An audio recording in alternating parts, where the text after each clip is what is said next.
Welcome to the series of PPP Health for All interviews with prominent PPP experts around the world.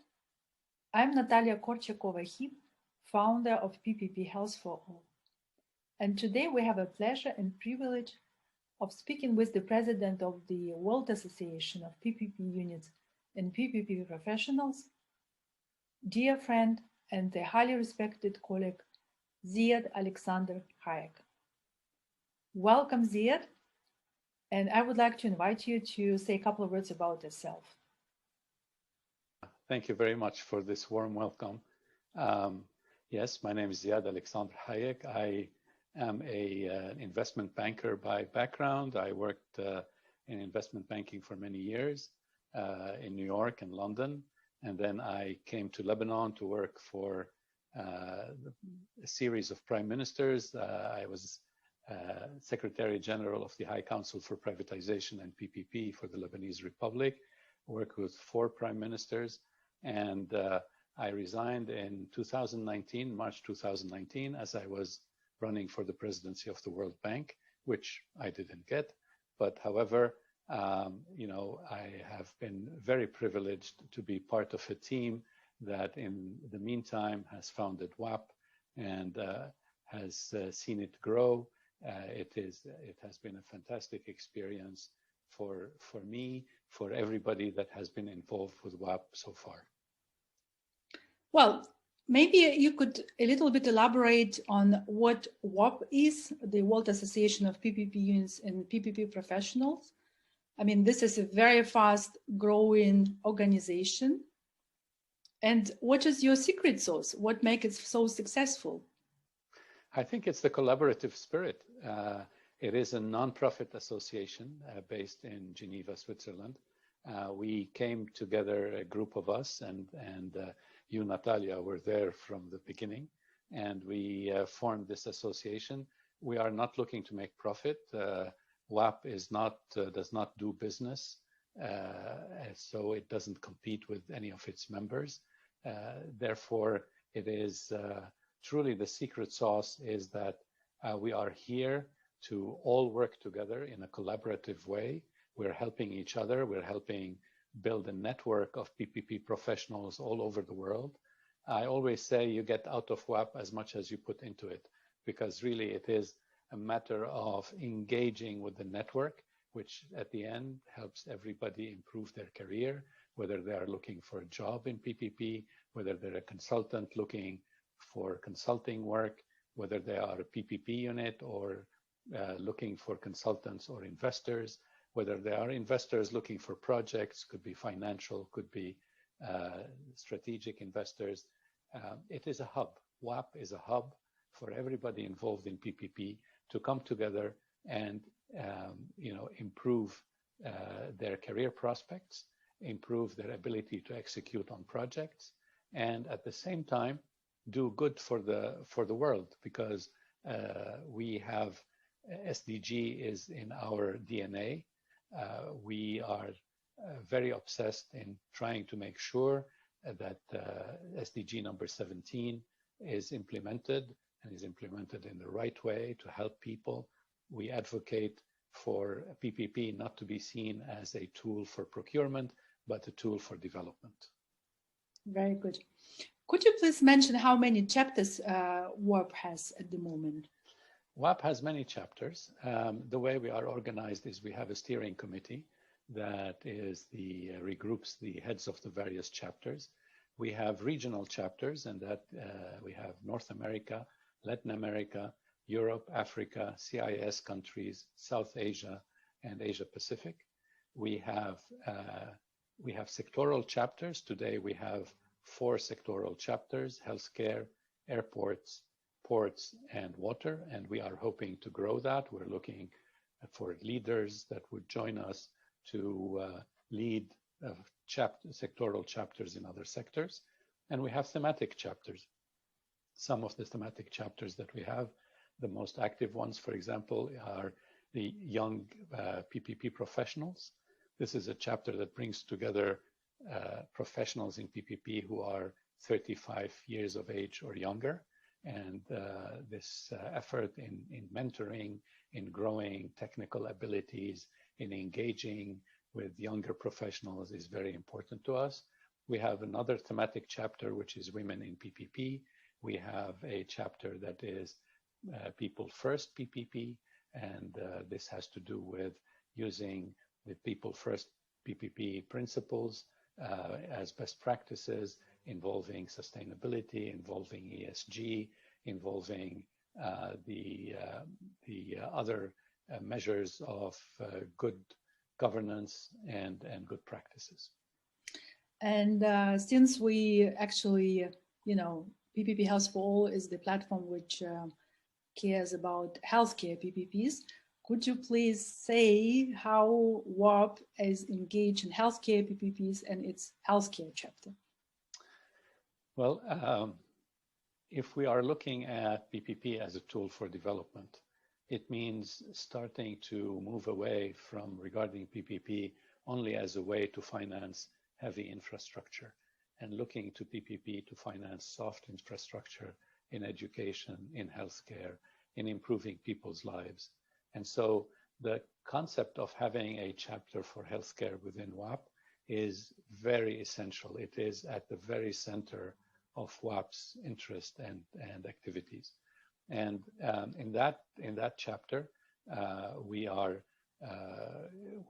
have been very lucky to partner with PPP Health4All, and we can talk more about that later on, and see how this collaboration has given fruit to a number of webinars that have been conducted for various chapters of WAPPP, including a webinar coming up next Wednesday, March 10th, which is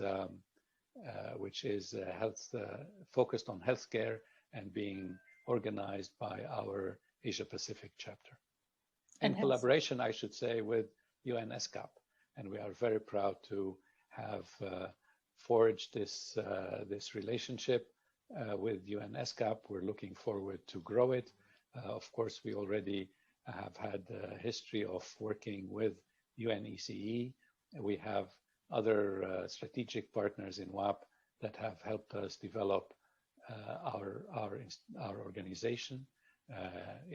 They have helped with improving, providing many benefits to our members.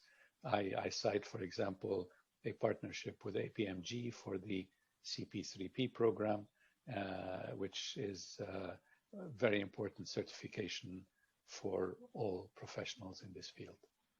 Yeah, thank you very much. I just want to reiterate your message about forthcoming webinar next week, which very impressive in terms of lineup of speakers from Asian Development Bank, from PPP unit of the Philippines. We have very interesting speakers coming from the private sector as well. I think it's very good also example of cooperation between the regional chapter of Asia and health chapter, which I'm, by the way, happen to be chairing. So it's I'm wearing two hats at this moment today. But we are very lucky to have you, Natalia, in that role. Absolutely. Thank you so much. You mentioned UNECE, and actually we met each other in Geneva under the umbrella of UNECE meetings.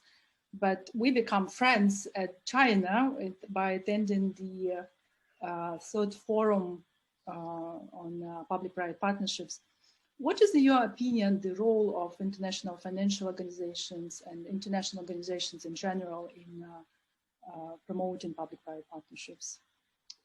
Well, international organizations have, I think, a crucial role because PPP is very prone to being mismanaged.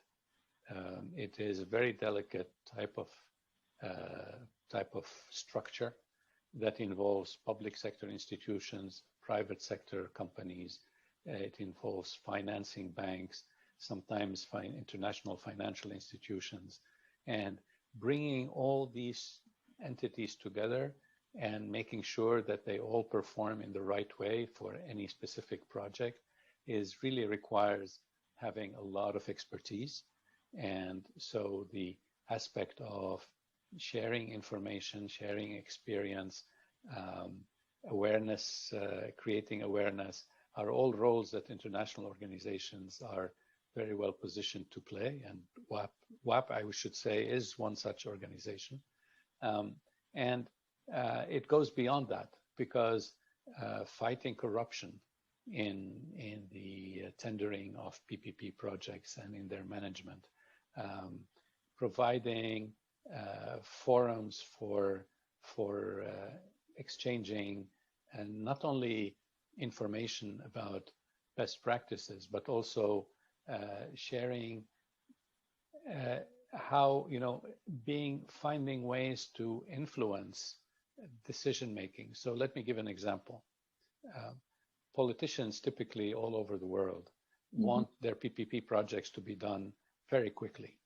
They don't want to go through the whole process of project design and best practices, making projects qualify for ESG financing, or taking the time to consult with all stakeholders, taking the time to study the environmental and social impacts and all of that. They typically don't want to, deal with lengthy procedures that are usually found in PPP laws, so they don't want to apply PPP laws or enact them. And I think I have had an experience, for example, in Lebanon, where I was lobbying for the PPP law for 10 years, which was very difficult because government after government did not want to pass it. And then I was fortunate that I had the opportunity of having Lawrence Carter, who was at the IFC at the time, and Clive Harris, who was also involved there. And they were visiting Lebanon, and I organized a meeting with our parliamentarians. And that was very important in getting parliamentarians to change their opinion and vote to enact the PPP law. They saw that, they understood that this is an international best practice. This is not something that the local PPP unit was trying to do in order to gain some advantage or the other.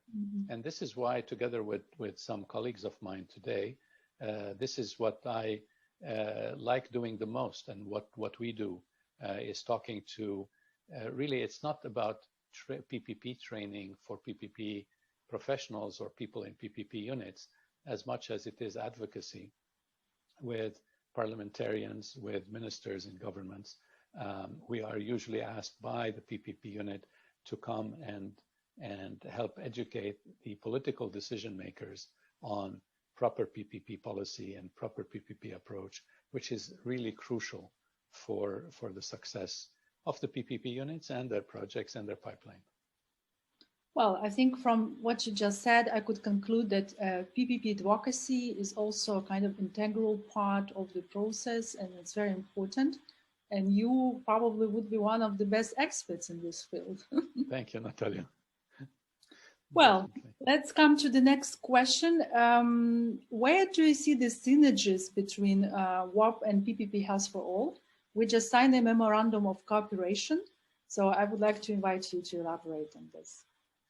Well, PPPHealth4All is a hub for expertise, is a hub for knowledge in the healthcare sector, especially as it relates to PPP.